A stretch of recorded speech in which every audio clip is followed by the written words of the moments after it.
Hey guys, it's Trista from Gym Therapy Inc. and from Greenfire CrossFit.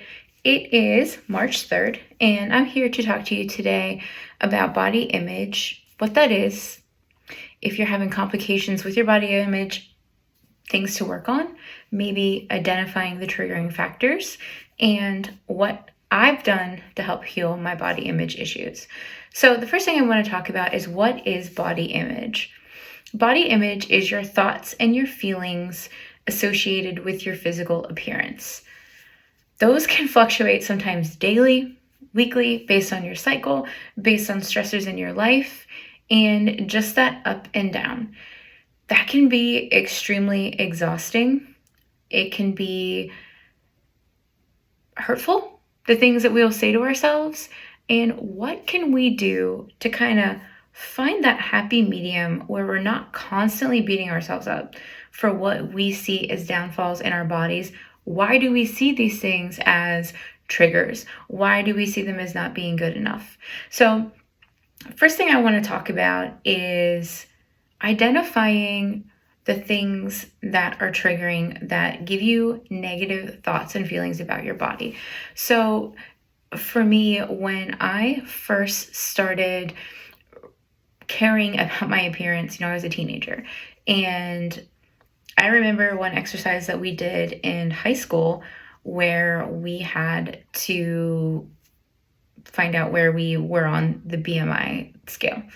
And I remember finding out that I was considered obese. And at that time, I think in high school, I was probably like 125 pounds. And finding out that you are considered obese in high school is a hard thing to hear, especially when you're a dancer, you're a gymnast, and you're doing all of the things you're supposed to be. And then there's this scale and this piece of paper telling you that you're still not enough, and you're still not good enough, and you're not doing enough. And when I found that out, the first thing I thought was, I'm not enough. That was very triggering for me. So as I mentored into adulthood, and I struggled with an eating disorder, where I struggled with binging and purging, where I tried to eliminate foods to lose weight and to be thin and to fit into this mold of where I was supposed to be in high school, only to then go on these purging episodes because I have withheld things for so long that my body and my mental capacity couldn't take it anymore. Then I would binge eat and then go through a purging section, and it was just exhausting. So as I got into adulthood and as I started becoming a professional in fitness and health, one of the hardest things for me was identifying that that wasn't normal. That was an issue with my body image, with myself, and realizing that's something that I had to learn to heal. So one of the first questions I was asked, when I talked to a therapist about my struggle with, food and eating disorders, was, why do you want to weigh X amount of pounds? And my weight was 125 pounds. And I remember sitting there staring at this woman and saying, I heard that in high school, that that's the weight that I needed to be. And she's like, so you mean when you were a child, you were supposed to weigh 125 pounds? Yeah, when I was a child. You're a whole adult grown woman now. I want you to think about that. You're trying to achieve a weight that you were as a child, and now you're an adult grown woman. And I remember just feeling so silly that I was trying to weigh something that I was supposed to weigh in high school. And my body frame probably didn't change as that much since that time in high school. So as I got into adulthood and I actually hit that weight, and I hit that 125 when I was not well mentally or physically, I can promise you that I was 0% happier than I am at my weight now, around 135, 140, which is my normal body weight. Forcing myself to get down to 125, I had visible abs. I had very visible abs. but I also was losing hair. My hair was falling out. My menstrual cycle was spotty. My moods were all over the place because I was constantly withholding joy and fun and good food from myself, that I was constantly like just living in this middle ground of working my body hard and exercising hard, but never really getting that enjoyment. So when I identified why I was stuck at that number and realizing that it was a weight from child, I realized how unhealthy that really was. And then I started focusing more, for me, I'm an athlete, about what weight do I perform my best at? What weight am I the best kind of person that I can be? Where I'm kind, I'm not frustrated, I'm not angry, because being frustrating and short of patience and angry isn't who I am to my core. I started to really think about, those are the things that affect your mood. When you're constantly withholding things from yourself that, give you those good feelings, and like eating enough food where you feel sustained and you feel happy and you feel sustained for the amount of activities that you're doing. That was a big thing for me to realize. I needed to eat to perform if I'm going to be a CrossFit athlete. I have to eat. If I want to be strong and I don't want to be mad that I'm missing lifts that I know I should be able to hit, I need to fuel my body. So I started understanding that what is important to me. What is my end game? Is it just looking good? Or is it also feeling good? Is it also being mentally well? And check for me, all of those things were yes. I needed to have that healthy relationship with food to be able to be a good coach, a good friend, a good daughter, a good partner.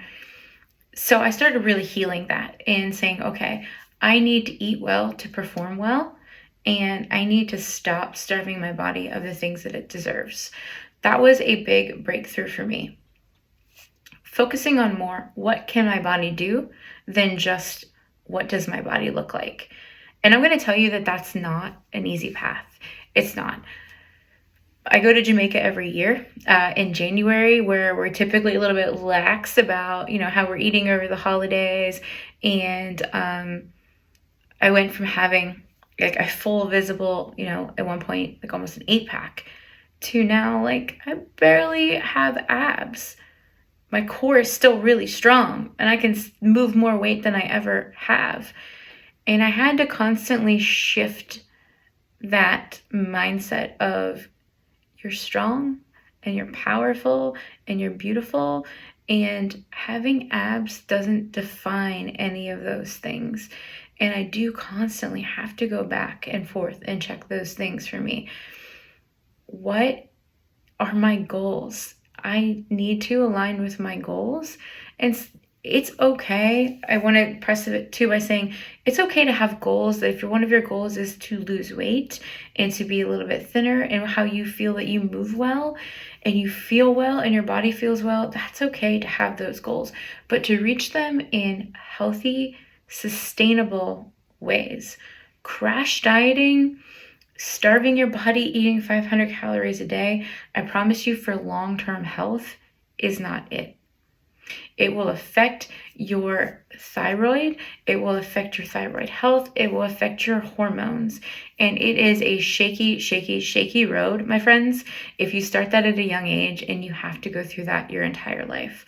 So the best thing I can tell you is to start to identify what is important to you when it's based on your body. How can we heal those wounds that we have about our body? So I always ask people, when you look in the mirror and you see all of these things that you don't like about your body, what are you comparing it to? Are you comparing your body to someone's that you saw on the internet? For a long time for me, I was looking at the bodies of these elite CrossFit athletes. They do CrossFit as a sport. That's their career, that's their profession, and that's what they're doing every single day, multiple times a day. Well, unfortunately, I'm not a sponsored and paid for athlete, so I own a gym. I also had another job on the side, And I'm just a regular person who maybe got to work out an hour a day, maybe a little bit more. Having those lofty goals for myself to have that body was setting myself up for failure, and also setting myself up for a body type that isn't achievable where I'm at right now. And it was really, really, really a hard thing to take control of. Understanding that comparing my body to everybody else, even from my past body, is too much. I have to scale it back and figure out where I'm at now. And if there are things that I'm unhappy about, having, again, attainable goals of, okay, I've been a little lax over the holidays, eating way too many cookies, way too many junk foods. So I'm not where I want to be as far as health-wise. I know that I can eat better and make some better decisions and go ahead and do that. So those are a couple things that I have had to heal. It's comparing myself to others. And sometimes that just means going on social media and unfollowing those people that make you feel like shit about yourself. It's not always easy. And because sometimes you're just like, oh, I just want to follow this athlete. But if they're making you feel less than, and not even intentionally by that person, sometimes it's just a trigger, don't follow them for a while. And once you start healing that thing inside of yourself where you're constantly comparing yourself to other people, then you can do that. Just, stop following them for a little while. A good shift that worked for me was focusing on the way I spoke to myself and the way I spoke about my body. Maybe I'm not where I want to be, but it doesn't mean that I can't be kind to myself for where I'm at now. Having conversations in your head happens 24/7 for a lot of people. How do you speak to yourself? Because that matters. That affects your emotions, that affects your psyche, it affects your mental health. Reframing those things. You see a picture of yourself. Instead of immediately looking at the place on your body that you judge and saying, oh my gosh, I look so fat. Oh, I look terrible in that photo. Look at the photo and say the things that you like about yourself. Like, I look really happy in that photo. I'm really enjoying time with my family in that picture. Look at me laughing. Focusing on the things that you love about yourself. Start talking to yourself the way that you would talk to a friend. You wouldn't walk into a room and look at your friend and be like, you look really disgusting today. I cannot believe you wore that. Oh my God, you look so fat. You would not do that to a friend. Why do we accept that dialogue with ourselves? We have to start internally healing that and finding the things that we love about ourselves. And start focusing on the things that actually matter. And I say it all the time, like, this is just your meat suit. What matters is what is inside of you. No one at your funeral is going to talk about your biceps or your abs. They're going to talk about how you made them feel when you needed them the most. What kind of person you were to your family. What you did for others. Those are the things that define you, that make you exactly who you are. I challenge people all the time to print out, Brene Brown has a great one, a list of values. Find the things that you list and identify as your values. What are your values? What do you stand for? And I always think of, for me, adventure is a big one. I am a person who has to adventure. It is good for my soul. I'm a person that does service. I love to do things for other people. And I live in integrity. Transparency is really important to me. Being kind is important to me. I do my best to try to leave people better than I found them. I'm not perfect. I don't always succeed, but I do my best to leave people better than I found them. And like I said, I'm not perfect. I fail sometimes. But those are the goals that I start really focusing on. And when you start pouring your love and your attention and your focus into your character, all the other things about you just start to flourish. They start to just ooze love. I don't know how else to say it. You just start to think about yourself in a whole different manner. And you start to have that love for other people in a different manner. And you start to empathize with others that are struggling. There are so many women that I know that struggle with body image. And I talk to them about identifying their emotions. Like, what are you feeling? Why are you feeling this way? What is making you feel this way about your body, about yourself? Focusing on the things that you do love.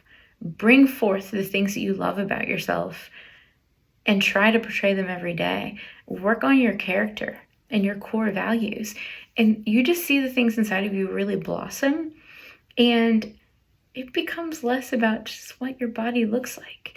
Because in the end of the day, that really, really doesn't matter. And that doesn't mean that you cannot have goals for your body and to change things and to become a healthier version of yourself. That's not what I'm saying. What I'm saying is focusing on achievable goals, healthy goals, but also loving yourself along the way. We are fed constantly things to tell us that we are not enough. And as women, we already struggle with those all the time. The marketing, the things on social media telling you that you're not thin enough, you're not pretty enough, you need to have this product and get this procedure done to be enough. Enough for what? Enough for what? That's what we're fed. So we're always chasing that next goal. And a lot of it is cultural, societal. Like, we are just fed this marketing where we have to really take our power back and say that we are enough. We are enough as we are. We might have some goals that we want to work on, some things that we want to achieve, but we're enough right where we are. And we're okay to take up space. We're okay to be loud about those goals, and we don't have to sit and be quiet. I think a lot of our body image issues just really stem from that comparison and that story of not being enough that we're fed. And I know so many women that struggle with that. Goals that I hear from women about, wanting to put on a bathing suit, wanting to feel comfortable in your own skin. You have the control of that already. You own that. You have a body. You can wear a bathing suit. How you feel about yourself has to come from within. You have to heal those core wounds and then come out and say, you know what, my body's not perfect, but I'm not sitting out on one more beach vacation. I am not stopping myself from putting on a bathing suit and going and playing with my kids on the beach. The only thing holding you back is what's in here. And most of the time, nobody else is paying attention to what you're wearing, to what your body looks like, or judging you from the side. And if they are, we really don't want to know those kind of people anyways. But you have that power. Take that power back. Stop sitting out on things that you love and doing the things that make you happy for the fear of judgment or even your own self-judgment. Stop sitting out of occasions that you wanted to be a part of because you shouldn't eat dessert today. You shouldn't do those things. You have the power. You've always had the power. It's kind of just like, Dorothy's always had the power of her own to click her heels and go back home. You always held that power. You'll always have the power. You just have to heal and connect. And there are so many great resources. And I'm really coming up with some ideas to put on a workshop, have a women's retreat. That's one of my goals for this summer. So look forward to that. And talking about ways that I'm healing things. I'm not perfect either. I still have to correct myself.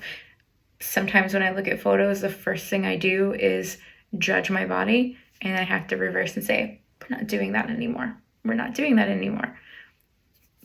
And I have to remind myself of the things that I do love about my body. So I hope this was helpful, and I'm really going to do my best to bring you more, hopefully do a women's retreat where we can go away for a weekend and discuss things that we have, like limiting beliefs, discuss our certain body image issues, and talk about ways that we've all healed through them.